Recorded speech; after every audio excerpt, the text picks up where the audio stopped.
Hi, welcome to the Anarcha Archive. I'm J.C. Hallman. Today, we're going to be looking at an episode in Anarcha's life that speaks to something I said in an earlier video about Anarcha meeting the diabolical surgeon J. Marion Sims when she was a young girl. Anarcha took care of Sims in 1836, when he almost died of malaria. Whoa, whoa, whoa, whoa, whoa, whoa, whoa,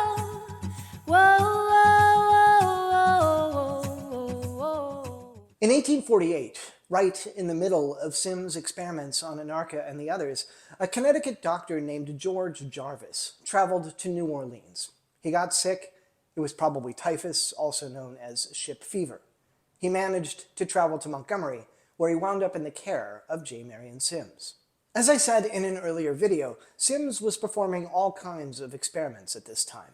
Infant lockjaw, cancers of the face. In addition, he was keeping up a full medical practice, and this included caring for George Jarvis when he came to town. Sims and Jarvis went on to be lifelong friends, and after Sims moved to the north, he frequently visited Jarvis in Connecticut. When he was sick with ship fever, Jarvis stayed here. It's now the site of a famous diner in Montgomery that's been here since 1917, but originally this was the site of Montgomery Hall. It was brand new at the time, the largest hotel in Montgomery. It was also right around the corner from where Sims was conducting his infamous experiments. If you were to walk right around the side of the hotel, as it is seen in this image, you would come to Sims' home and office in just about 100 yards. That's right here. The buildings aren't the same, but the best anyone can figure is that the small structure where Anarcha and the others were experimented on was somewhere right in this area, perhaps even where this building is standing. To give you some idea, here's some old plat book images from that time. Sims' office was here, and Montgomery Hall, where Anarcha was being leased and was taking care of George Jarvis, was just around the corner. During the period of Jarvis's convalescence, Sims wrote letters to the man's family back in Connecticut. He described Jarvis's condition, and he explained that Jarvis was particularly fond of a young servant who attended to him, a woman that Jarvis described as the kindest and best nurse. Jarvis recovered and left Montgomery, and Sims wrote to his new friend as he traveled home. As it happened, Montgomery was just then suffering from a meningitis outbreak. Even many of the doctors in Montgomery had come down with the disease. And that's when we get Sims making a direct reference to Anarcha. It's the only time we ever see her name in his handwriting. He's describing the meningitis outbreak to Jarvis. He references several of his colleagues in Montgomery, Ames, Baldwin, Bowling. And then he says, Mr. King, at the hall, Montgomery Hall, has been very sick, and Anarcha, our Anarcha, is nursing him, so you may feel easy about his recovery. The underlining there, our Anarcha, is Sims. It's clear that Anarcha is the kindest and best nurse that took care of Jarvis, and when Sims says, our Anarcha, it suggests, I believe, that he too knows what it's like to be cared for by this same young woman.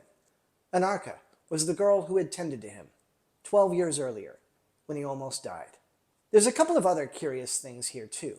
In an earlier video, we showed that, for a time, Anarcha was enslaved by the wife of Nathan Harris, Margaret Duncan.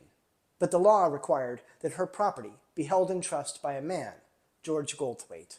Incidentally, George Goldthwait would go on to become, briefly, Chief Justice of the Alabama Supreme Court, and later he served a single term as a U.S. Senator.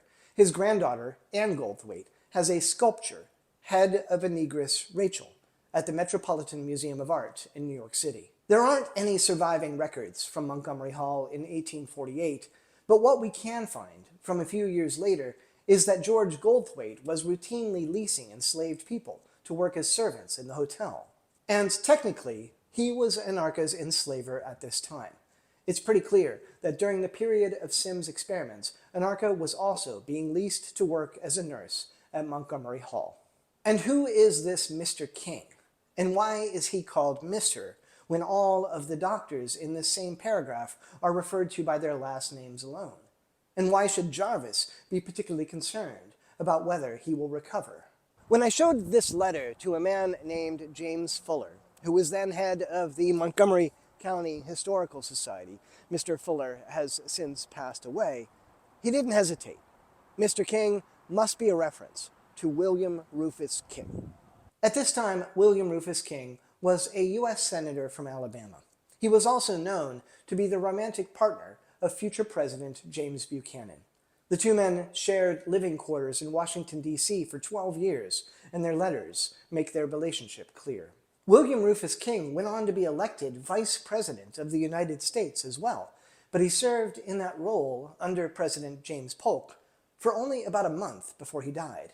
He'd been sick at the time, and he was actually in Cuba for his health when he won his office. King is the only president or vice president to have ever taken the oath of office on foreign soil.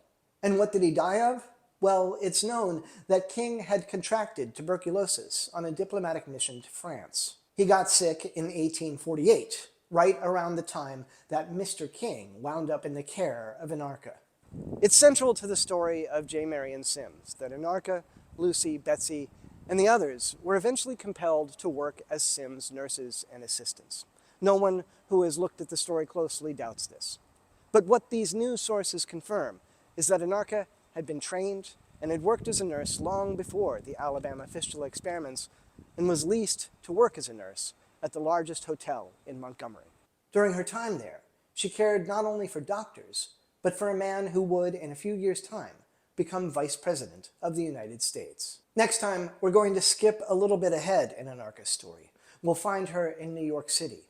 And what this will show is that the woman whose cure stands at the center of the birth story of modern women's health was never actually cured at all. Whoa, whoa, whoa.